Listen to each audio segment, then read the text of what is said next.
Alright guys, welcome back to another Opera Omnia video where we have the translations for the OP burst that was released earlier tonight for the start of the 6th year anniversary for JP-DFFOO. We have a lot of things to cover in this video. Something new that was introduced into the, or is about to be introduced into the game as well, called Brilliance, which we'll go over here in just a bit. And of course, we have some basic information on Lightning, Beatrix, and Lena. So we're gonna be going over all of that in this video. So let me know what you guys think down in the comment section below.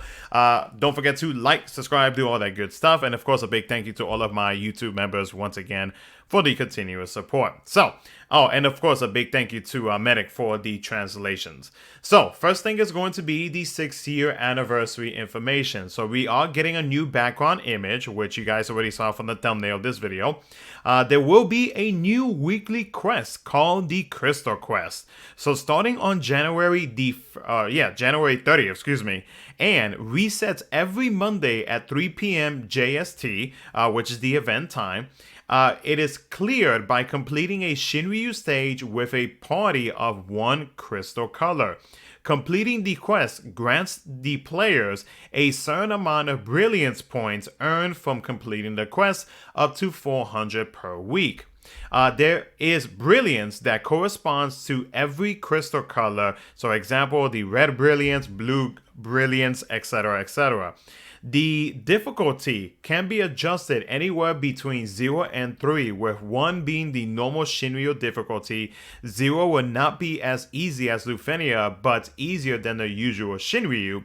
And then for the most part, 3 will be the same fight, but with more HP. The higher the difficulty, the faster it will be to farm the Shinryu fights for points, and the more Brilliance will be earned.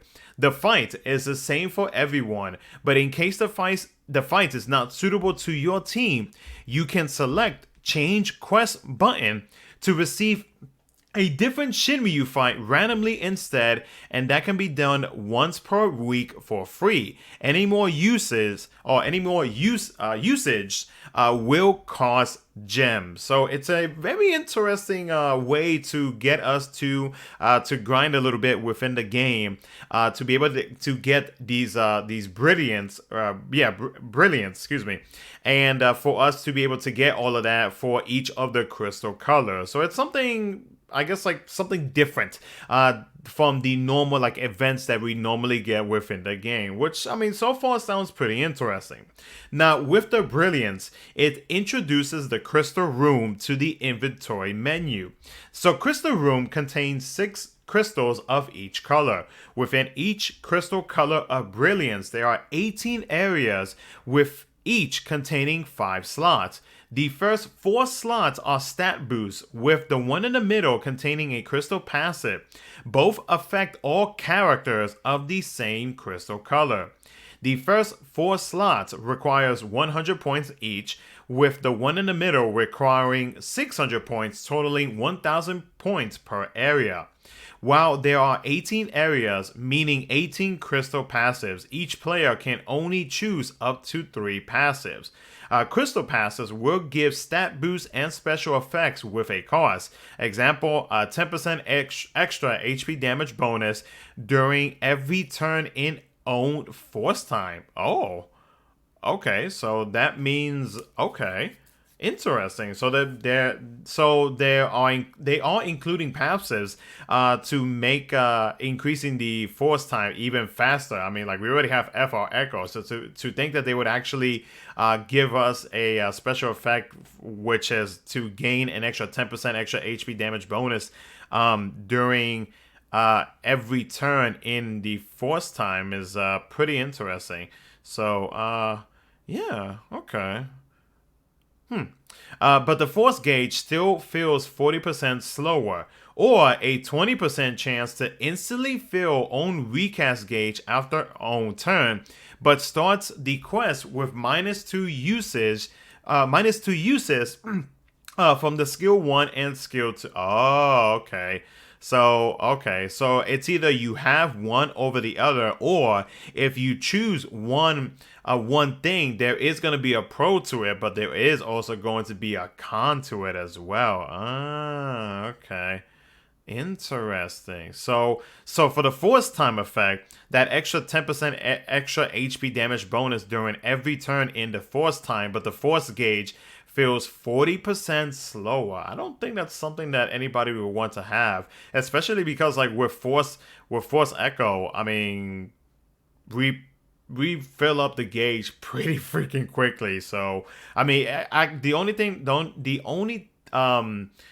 only thing that I would probably consider this to be a pro would be to like some of the old FR Echoes where they have no, not even the old FR Echoes really when you think about it, because all this is doing is depending on like what skills you are using, you're still going to get that additional 10% extra to the HP damage bonus in every turn during every turn in force time. So, but like I said, like with force echo, like it almost makes that type of passive, maybe at least to me, it makes that passive just doesn't make it seem like it's worth to actually picking up. Like I would rather choose the 20% chance to fill my EX gauge, even if I do lose 2 uses of our skill 1 and skill 2. But with how current JP is, and depending on which character you are going to be using, I mean, that could benefit the character, that could benefit the team.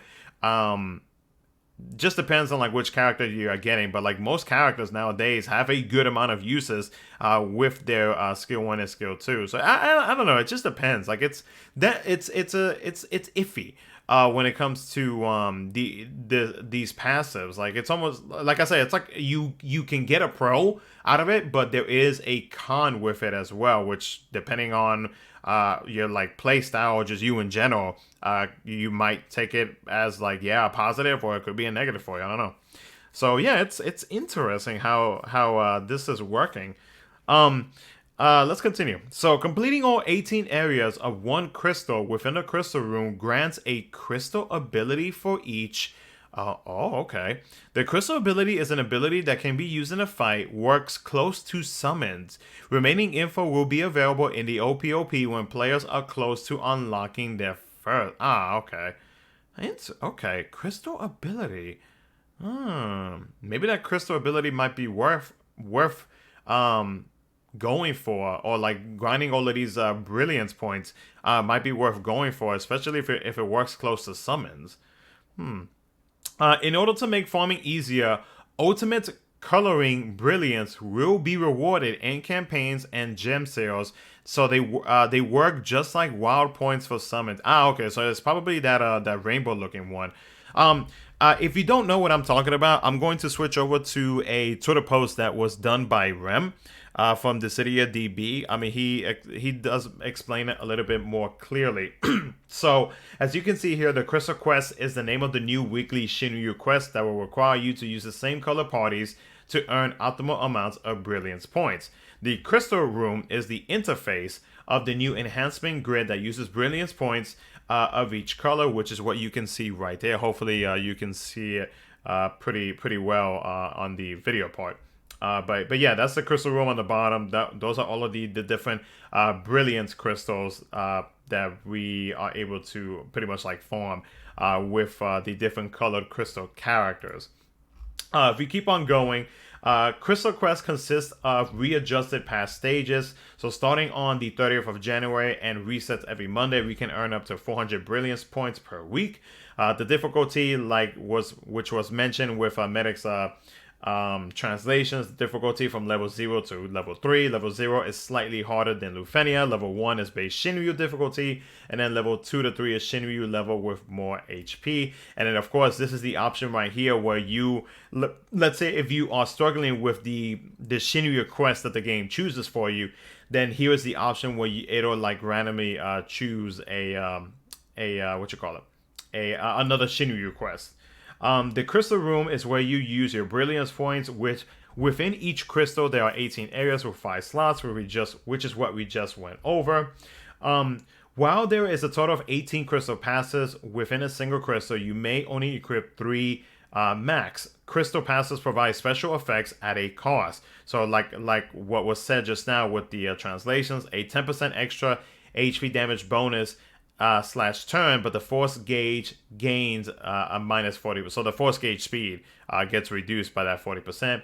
And then the other one is the chance to fill EX gauge, where you use ability use counts on that one. So, and this is an example of how the passives look within these crystals and whatnot.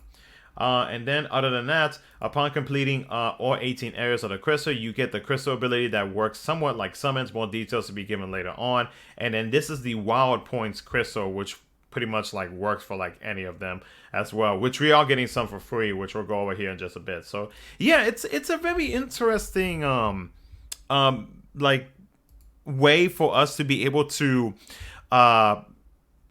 pretty much like grind the game a whole lot more and whatnot, but at the same time though, like we are grinding for a potential purpose, which is this crystal ability. So it's going to be interesting. It's definitely going to be a good amount of grinding that many of us are going to be doing. So anyways, as we continue on, the 6th anniversary campaign, which starts on the 31st of January, we are going to be getting a 50+1 free pull, which does return, and this will be for all of the FRs and BTs up to Quistis FR and BT release. So all of the FRs and BTs that were released beforehand will be in this banner. There will be a daily free multi-pull that we are able to do as well, and this leads up to Quistis FR.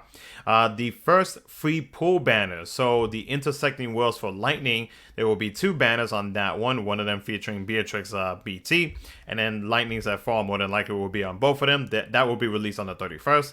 The World Evolution Spiritist Leviathan banner 1 and 2, I do believe that is for Lena, who is going to be getting her FR and BT. We are unsure about the other banner. The intersecting worlds for Sephiroth, he is actually going to be getting his FR weapon. There will be 2 banners on that one. We don't know who the second banner, or what is going to be on the second banner. There will be a 6th anniversary campaign banner on the 17th. Oh, and by the way, the Leviathan banner is going to be on the 7th of February. The Sephiroth banner is going to be on the 14th of February. Actually, that's going to be on Valentine's Day. The 6th anniversary campaign banner that is going to be released on the 17th, and then there is a raid boss challenge banner which will be released on the 21st, and then finally the end of January banner 1 and 2, which we have no idea what it is going to be for these last 3 banners I just mentioned. That will be released on February the 28th. So yeah, cool deal. And also, if you are wondering who the new character is, we have no idea. We are waiting for the infiltration report. I don't know if it's going to be coming out tonight, or if not, then more than likely it's probably going to come out either tomorrow or at some point on Monday. So we're gonna have to wait and see, and then hopefully we get an idea as to who the new character is for the month of February. So, anyways, the intersecting worlds for Lightning. Lightning is going to be receiving an FR, Beatrix to be receiving a BT, and then both are going to be receiving FR boards and a rework. Lightning's FR weapon, Apocalypse, with an FR ability Memories of Rose with Firion as her partner. It's a Thunder Melee AoE Brave plus an HP attack. It grants these to herself 2 free turns that do not contribute to the turn count nor consumes ability uses. The FR conditions. Whenever a turn passes with a character selecting a Thunder attack command, increases the HP damage bonus. And whenever a turn passes with a character breaking a target or attacking a broken target, increases the HP damage bonus. Very easy conditions to meet. Her FR, while active, provides Party Thunder enchant. And then whenever the party breaks a target or is attacking a broken target, HP damage up and HP damage cap up. That right there is going to be fantastic for Lightning, especially because of like how she plays, and hopefully that gives me like a good sign that she is going to be getting a strong rework, and I really hope she gets a strong rework, because I would love to use her again. Lightning is also going to be receiving stickers as well. Beatrix BT weapon, Noble Rose. Her BT ability, Rose of May, Magic AoE Brave plus an HP attack. Her BT effect, Self. Durations of buffs granted by Self do not go down. Now think about that. Remember, After you use her EX ability, she has that change HP command, which provides her with a buff that makes it so that like nobody on the team takes like any damage, right? So with this BT effect active, I mean, you are literally like pretty much like protected from every incoming HP attack. So yeah, that's actually a pretty good BT effect, especially for herself. The party is going to be gaining Thunder Enchant, Brave gains up, Brave damage cap up, HP damage up, and then HP damage cap up. And then the BT animation is modeled after the fight Beatrix and Steiner had together with the OST to match. The World of Illusion Spiritist Leviathan. Lena's going to be receiving her FR boards, BT, and a rework. So Lena's FR weapon, Artemis Bow. Her FR ability, Blaze of Mercy, with Neon as her partner. It heals the party's HP. It overheals. It's a ranged AoE Brave plus an HP attack. For the conditions, whenever a turn passes with a character having HP at 100% or more, and then the other one is going to be whenever a turn passes with a character not having any debuffs. So yeah, literally Lena helps out with both of those conditions, so that is going to be very easy to meet. Her BT weapon, Fairy's Bow, with the BT ability Mega Flare Shot. It heals the party, overheals, range AoE Brave plus an HP attack. The BT effect, it triggers the follow-up due to the effect of Mega Flare Shot after her own turn. The party allows for overhealing. Brave gains up, Brave damage cap up, HP damage up, and HP damage cap up. And then finally, we do have the 6th anniversary co-op. It is going to be divided into 2 parts. Can obtain rewards, such as 20 high power pieces, 10 on each part. The first time co-op meet gem rewards are reset up to 25 times, with each granting 200 gems for a total of 5,000 gems. There will be some new animated stickers to be added. As a login bonus, 1,000 Ultimate Coloring Brilliance, which is the rainbow one, points will be rewarded to all players. The daily quest, 5 tokens per day, unlimited shop.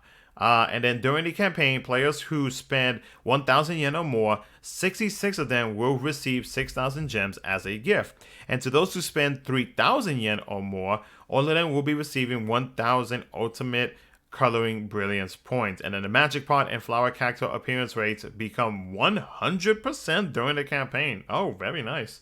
That is very nice for any potential new JP players that are wanting to try out JP for the 6-year anniversary. So, but yeah, that's pretty much it for all of the translations.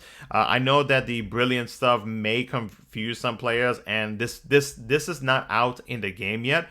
Maintenance has yet to happen, so we have no idea, nor do we have access to any of the new stuff that's going to be dropping to JP. So we're going to have to wait on that. Maintenance should be happening on the 30th, so hopefully by then we'll get an infiltration report and we can find out who are the other characters for part 2 of the 6-year anniversary. So, but yeah, let me know what you guys think down in the comment section below. I'm curious to see what you think about this whole new Crystal Quest and the Brilliant stuff that we are going to be getting in JP.